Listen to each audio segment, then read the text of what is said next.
या क्षणाची एक महत्त्वाची बातमी ती म्हणजे मुंबईमध्ये झालेल्या जोरदार पावसामुळे अनेक ठिकाणी सखल भागांमध्ये पाणी साचलं। पालिकेच्या नालेसफाईच्या दाव्यांनंतर आता विरोधक आणि सत्ताधारी आमनेसामने आल्यात। जेव्हा आमच्या सरकारच्या काळामध्ये पाणी भरायचं तेव्हा आम्हाला जबाबदार ठरवलं जायचं, आता जबाबदार कोण असा सवाल सुनील प्रभूंनी उपस्थित केलेला। याला उदय सामंतांनी देखील प्रत्युत्तर दिलंय।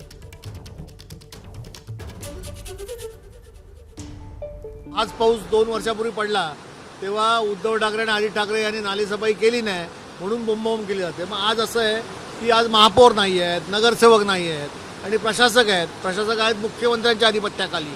मग आम्ही असं म्हणायचं का की मुंबईत आज जे पाणी तुंबलेलं आहे त्याला भाजपा शिंदे गट हे जबाबदार आहेत, मुख्यमंत्री जबाबदार आहेत, मुंबई महानगरपालिकेचे आयुक्त जबाबदार आहेत असं म्हटलं चालेल? माझा मुद्दा हाच आहे की ज्यावेळी नैसर्गिक आपत्ती येते ते सगळ्यांनी एकत्र उभं राहायचं असतं, त्याच्यामध्ये राजकारण करायचं नसतं। आणि पावसाचा देखील फेक नरेटिव्ह सेट करण्याचा बालिशपणा काही लोक करतायत। त्यांना मला विनंती करायची आहे, सरकार या सगळ्या परिस्थितीवर नजर ठेवू नये। मुख्यमंत्र्यांनी बैठका घेतलेल्या आहेत, पालकमंत्र्यांना बैठका घेण्याच्या सूचना दिलेल्या आहेत। दोन्ही उपमुख्यमंत्री या सगळ्या परिस्थितीवर नजर ठेवू नये। नमस्कार। मन सुद्धा तुझं ही एबीपी माझावरची वेगळीच मालिका खूप गाजली। हिचा दुसरा सीझन केव्हा येणार अशी अनेकदा विचारणाही झाली, पण आता प्रतीक्षा संपली। लवकरच येतोय सीझन 2।